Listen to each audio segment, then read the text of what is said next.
नमस्कार। फिर से आज आप लोगों के लिए एक मेंस की कॉपी हम लोग लेकर के आए हुए हैं। आप ही लोगों में से किन्हीं ने इस कॉपी को लिखा है और इस कॉपी के माध्यम से हम लोग जानने का प्रयास करेंगे कि अपकमिंग 17th बीपीएससी के मेंस एग्जाम में क्या और आप बेहतर करें, जिसके बिहाफ पर आपके मार्क्स वगैरह इनहेंस हो और आपको एक अच्छा सा रैंक वगैरह मिले। आज का जो क्वेश्चन है ना, वो बेसिकली आईआर सेक्शन से है और क्वेश्चन देखेंगे हम लोग कि क्वेश्चन में क्या लिख रखा है कि भारत नेपाल के मध्य तनाव तथा सहयोग के बिंदुओं को स्पष्ट करते हुए उन उपायों को बताएं जिसके माध्यम से संबंधों को बेहतर किया जा सकता है। अब क्वेश्चन में कितने डायमेंशन पूछे गए, तो पहला पूछ रहा है कि भारत नेपाल के मध्य तनाव क्या है, एक क्वेश्चन का पार्ट। दूसरा पार्ट की कहां कहां पर सहयोग किया जाता है, ये दूसरा पार्ट। और तीसरा होलिस्टिक फ्यूचरिस्टिक आपको अप्रोच बताना है कि निकट भविष्य में भारत सरकार, मोदी सरकार ऐसा क्या करे जिसके बिहाफ पर भारत और नेपाल के संबंध बेहतर हो और दोनों देश म्यूचुअली एक दूसरे के लिए लाभकारी हो। तो पहले इस कॉपी को हम लोग देखेंगे, उसके बाद इसमें संभावित आपको सुधार बताएंगे। देखिए ये क्या लिखते हैं कि भारत और नेपाल के मध्य जो संबंध है ना, वो अनादि काल से ही है और दोनों क्या है, पड़ोसी राष्ट्र हैं।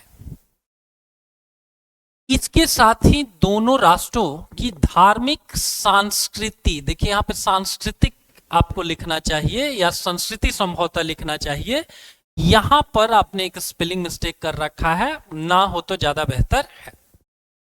इसके साथ ही दोनों राष्ट्रों की धार्मिक, सांस्कृतिक, भाषाई एवं ऐतिहासिक स्थिति में बहुत अधिक समानता है। ठीक है, ऐतिहासिक की स्पेलिंग भी बेहतर की जा सकती है। तो एक इंट्रोडक्शन एक लाइन का इन्होंने ठीक ठाक सा दे रखा है। अगले में देखिए क्या लिख रखा है कि स्वतंत्र भारत और नेपाल ने अपने विशेष संबंधों को 1950 के भारत नेपाल शांति एवं मैत्री संधि के द्वारा नई ऊर्जा दी। इंट्रोडक्शन में बहुत अच्छी लाइन है। 1950 की दोनों देशों के मध्य शांति और मैत्री की संधि है, ये भी इन्होंने बताया है। एक्चुअली में 1816 में एक संगौली की संधि हुई थी ईस्ट इंडिया कंपनी और नेपाल राज्य के मध्य, और इसी संधि के आधार पर आगे चल के जब देश आजाद हुआ तो हम लोगों ने नेपाल के साथ संबंधों को क्या किया है, अपना सुदृढ़ किया है। तो ये एक लाइन भी लिखा जा सकता था, नहीं लिखे हैं तो भी चलेगा। दोनों देश मिली जुली सीमा साझा करते हैं जिससे लोगों का निर्बाध आवाजाही से उनके मध्य विवाह और पारिवारिक संबंधों से रोटी बेटी के रिश्ते जैसे घनिष्ठ संबंध स्थापित हुए हैं। ठीक है, रोटी बेटी का रिश्ता मतलब लोग एक दूसरे के साथ खाना खाने में सच कोई हेजिटेशन नहीं है, और इंडियंस की शादी नेपाल में और नेपालियों की शादी अगर भारत में हो रही है तो इससे भी किसी को आपत्ति नहीं होती है। अब यहां तक का इंट्रोडक्शन इन्होंने ठीक लिखा है, लेकिन इसमें और क्या ऐड किया जा सकता था, मिली जुली सीमा साझा करते हैं। अगर आप एग्जामिनर को यह बताते हैं कि भारत के 5 राज्य सीमा साझा करते हैं, कौन कौन से राज्य, उत्तराखंड हो गया, फिर यूपी हो गया, फिर बिहार हो गया, उसके बाद वेस्ट बंगाल हो गया और सिक्किम हो गया, तो पीटी का ही आपका एक फैक्ट यहां पर आपके काम आता है। और जिस किसी व्यक्ति ने अगर केवल ये लिख रखा है सीमा साझा, और वहीं किसी व्यक्ति ने लिख रखा है कि भारत के 5 राज्य सीमा साझा करते हैं नेपाल के साथ, तो उनको थोड़ा एज होगा। इवन आप ये भी लिख सकते हैं कि बिहार, जो चूंकि आपको बीपीएससी का स्पेसिफिक आंसर लिखना है, कितने किलोमीटर की सीमा साझा करता है, तो 729 किलोमीटर की सीमा साझा करता है। उसके अगले में देखिए इन्होंने तनावों के बारे में क्या लिख रखा है कि भारत एवं नेपाल के मध्य संबंधों में नेपाल का मानना है कि कुछ वर्षों से भारत सरकार द्वारा अनेक ऐसे कदम उठाए गए हैं जो नेपाल विरोधी होने के साथ साथ नेपाल के आंतरिक मामलों में हस्तक्षेप है तथा नेपाल के राष्ट्रीय हित एवं संप्रभुता के खिलाफ है। एक अच्छा सा इन्होंने लाइन लिख रखा है कि एक्चुअली में नेपाल का मानना है, ये कोई वास्तविकता नहीं है, भारत सरकार कोई कॉन्स्पिरेसी नहीं कर रहा है, लेकिन नेपाल में क्या हुआ है कि माओवादियों की सरकार बन रखी है और उस सरकार के जितने भी पुरोधा हैं उनका ऐसा मानना है कि भारत कहीं ना कहीं उनके खिलाफ कॉन्स्पिरेसी कर रहा है। ठीक है, पुष्प कुमार कमल जो कि वहां के प्रधानमंत्री हैं, वो माओवादी दल से आपको बिलोंग करते हैं, और माओवादियों की अगर सरकार वहां पर बनेगी तो दैट मीन्स कि वो प्रो चाइना लोग होंगे और भारत के अगेंस्ट कुछ ना कुछ बातें जरूर करेंगे। अगला ये क्या लिखते हैं कि 2015 में नेपाली संविधान अस्तित्व में आने पर भारत द्वारा नेपाली संविधान का उस रूप में स्वागत नहीं किया गया जिस रूप में नेपाल को आशा थी। ये भी एक तनाव का कारण है, ठीक है।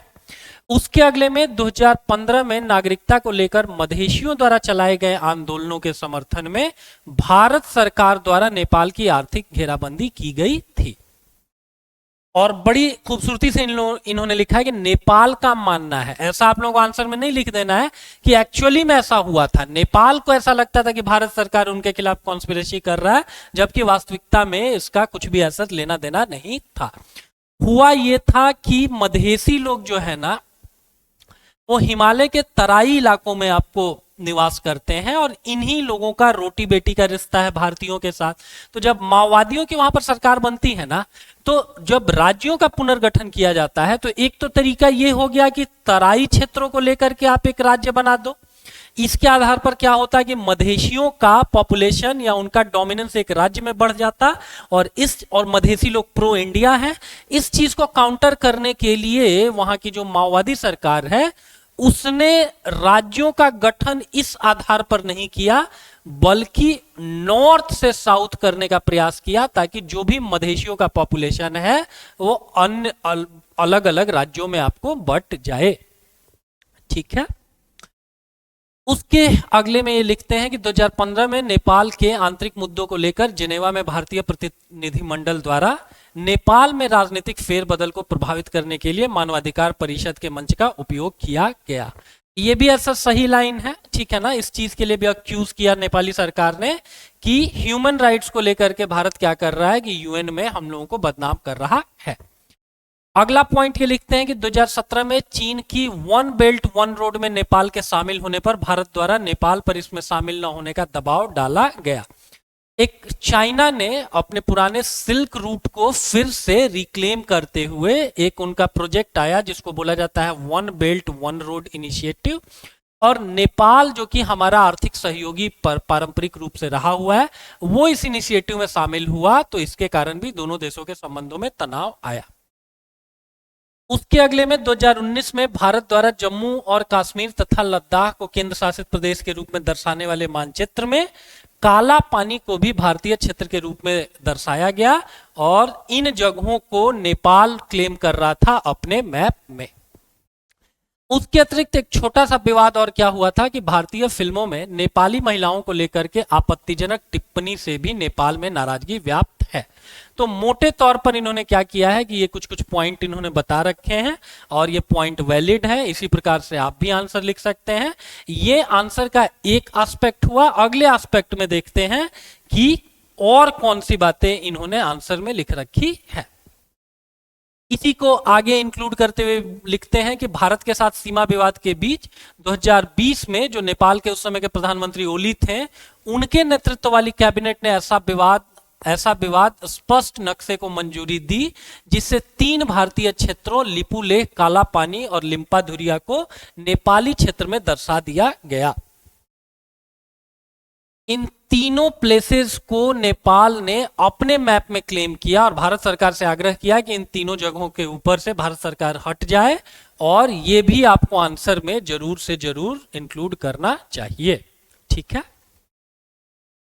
अगले में लिखते हैं कि भारत ने जिस प्रकार से नेपाल में शांति और लोकतंत्र स्थापित करने में सहयोग दिया है, उसी सद्भाव की राह पर चलते हुए नेपाल को समस्या का हल ढूंढने का प्रयास किया जाना चाहिए तथा अपने आपसी संबंधों को बेहतर बनाकर एक विकसित देश बनाने की ओर अग्रसर करना चाहिए और नेपाल के साथ संबंध बेहतर करने के उपाय। अब आप सोच के देखिए कि इस क्वेश्चन में 3 डायमेंशन पूछा गया है। पहला कि तनाव, वो तो आपने बड़े अच्छे से आंसर दिया, लेकिन सहयोग वाला डायमेंशन तो आपने लिखा ही नहीं ना। ये भी तो एक आंसर में आपको नोट डाउन करवाना है ना। एक तो आपने तनाव बड़े अच्छे से बता दिया, जो वाकई में आपने अच्छा आंसर लिखा हुआ है।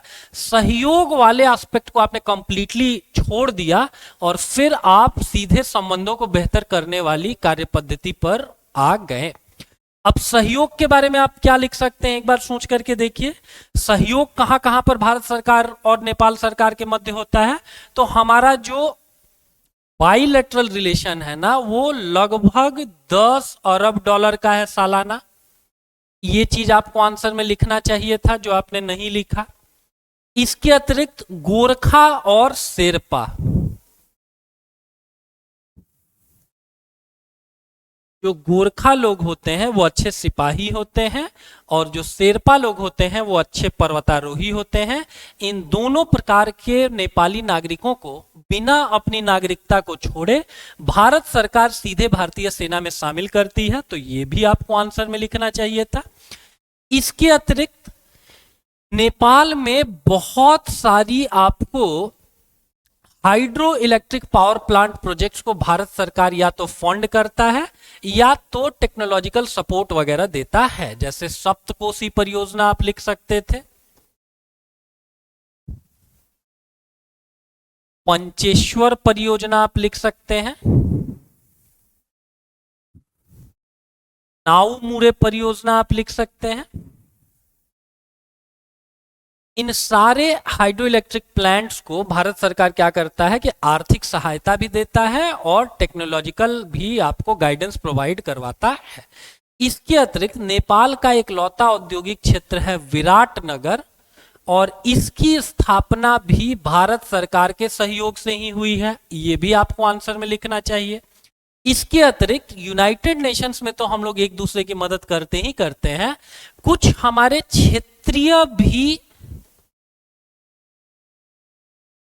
क्षेत्रीय सहयोग संगठन है जिससे हम दोनों के दोनों जुड़े हुए हैं। जैसे BBIN हुआ, बांग्लादेश, भूटान, इंडिया और नेपाल, या इसके अतिरिक्त सार्क का नाम आप ले सकते हैं, सार्क को आप लिख सकते हैं, या बिम्स्टेक को लिख सकते हैं। तो ये कुछ ऐसे क्षेत्रीय सहयोग संगठन है जिसमें भारत और नेपाल एक दूसरे के साथ कंधे से कंधा मिलाकर काम कर रहे हैं। ठीक है। इसके अतिरिक्त हमारा उनके साथ आपको सैन्य भी प्रशिक्षण आपको हम लोग शेयर करते हैं, जिसका नाम क्या है, सूर्य किरण है। ठीक है। तो इन सारी बातों को आपको अपने आंसर में इंक्लूड करना चाहिए था, जो समहाउ आपने छोड़ दिया।